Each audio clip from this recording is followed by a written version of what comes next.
What's going on, everybody? So I had to do this video. I was talking to my wife when I got home earlier today, and I can't remember what we were talking about, but she made a statement, and I said to her, she made a statement, and it kind of reminded me of. So when I got home, we were talking, and she looked at me and she goes, "Can you imagine if we went to sleep tonight?"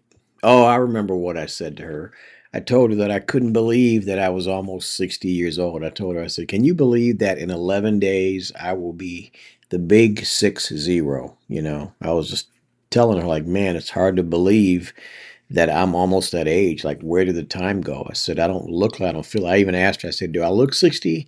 And she was like, "No," but she wouldn't tell me how old I look. So, anyway, I just told her, I said, "Yeah, I'm 6, not 60." And that's what started off. Because then she said to me, she goes, "Can you imagine if we went to sleep tonight with all of the life experiences that we have, the good, the bad, all the things that we've learned, the mistakes we've made, the successes, the failures? We go to sleep tonight and we wake up in the morning and we are 6 years old. But the twist is you have the same wisdom and knowledge and everything that you had when you went to sleep at the age of 60 or however, whatever age you are. Can you imagine life if you were able to go to sleep tonight at the age you are and wake up tomorrow younger, young enough to do things all over again a better way now that you've lived long enough and you know what to do and what not to do? Now, as human beings, I think that would be awesome. I think it would be kind of cool if God gave us the ability to do that. Now, obviously, God didn't set it up that way because I truly believe we would never learn anything if we always had it right or had it all together. We would never learn. I think we learn through our trials and our tribulations and the hard times because when things are always good, you don't grow.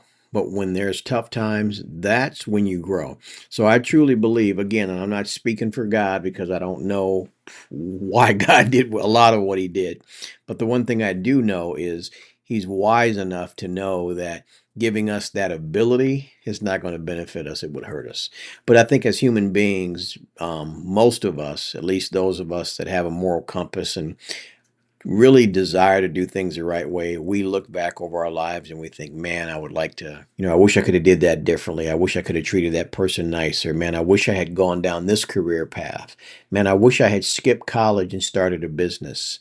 Man, I wish I knew how to start a business. I was always told that you got to go out and get a job, trade time for dollars. That's the way you generate wealth. All these things that we have learned, and this is just a few areas. We haven't hit on marriage and divorce and spouses and children and grandchildren and careers and retirement and medical stuff and death and loss and funerals and sadness. There are so many life experiences that we experience in the course of our lifetime. And I think the human side of us would love to have a do-over so that we can go back and make some better choices. That's what I believe. And I'm sure most of you watching this would be like, heck yeah, I would love to go back and be able to realize, hey, you know what? I need to go invest in Amazon or I need to invest in Google or something like that. You know what I'm saying? It's those kind of things. If we knew what we knew now and were able to go back to the age of 6 and kind of grow all over again. Now, personally, I wouldn't want to go back to the age of 6. Dealing with a bunch of little bratty kids in school, and I don't want to deal with that bullying. But here's the difference. With the wisdom and knowledge I have now, I'd be the most confident, assertive kid in that class. These people would be like, I have never seen a 6-year-old act this way. You know what I'm saying? Because I don't have the shyness, I don't have the insecurities, all the things that you have to learn over time to work through and get rid of. So let me ask you this. What would you do differently? If God allowed you to wake up tomorrow with the same brain that you have right now, but you close your eyes tonight and you wake up in the morning and you have the ability to be 6 years old again, what would you do differently?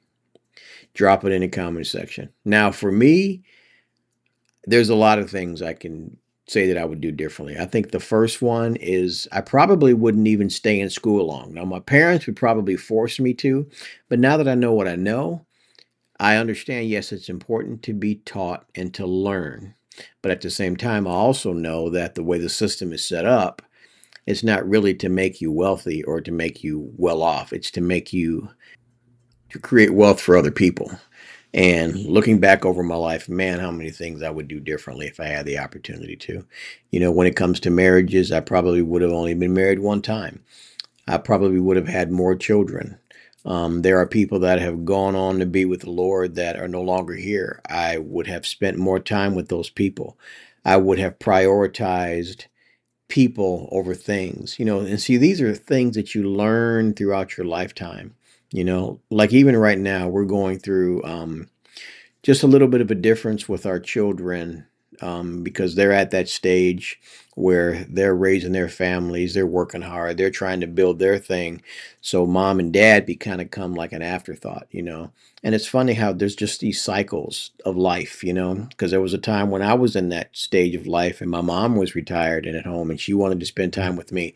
It's just a cycle. And it's like we're going through that now where our adult kids have had kids, and for right now, the season that we're in, it seems like they are not as interested in spending that time because of all the things that they're doing. And it's fine. We understand it, but we're trying to impart into them that wisdom of, hey, mom and dad's not going to always be around. So might want to make sure that you make it a priority. But again, I didn't listen when somebody tried to tell me. I remember when my mom was dying of cancer back in 1996, and my sisters would always say, "You need to come around more. You need to visit." And the sad thing about it, and this is so heartbreaking for me, I literally lived less than a 5-minute drive from my mom's house. But I think part of it was because I was never the person that would go over there all the time, because when she got sick, I had two sisters still living at home, and one had gone through a divorce, the other one hadn't moved out yet. So they were taking care of mom. So I felt like mom was good. And I was never one to always be running over to the house anyway. And I looked at it looking back, because I have the life experience now. I handled it wrong.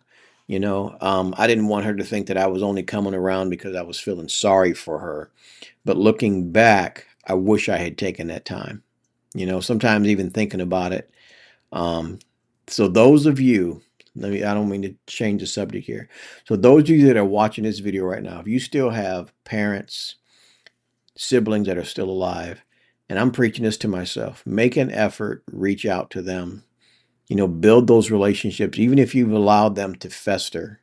You know what I mean? Build those relationships, spend that time, because none of us are getting out of here alive. None of us are going to have our parents and our siblings forever, and the older you get, the more and more people start dying off, it seems like, faster and faster.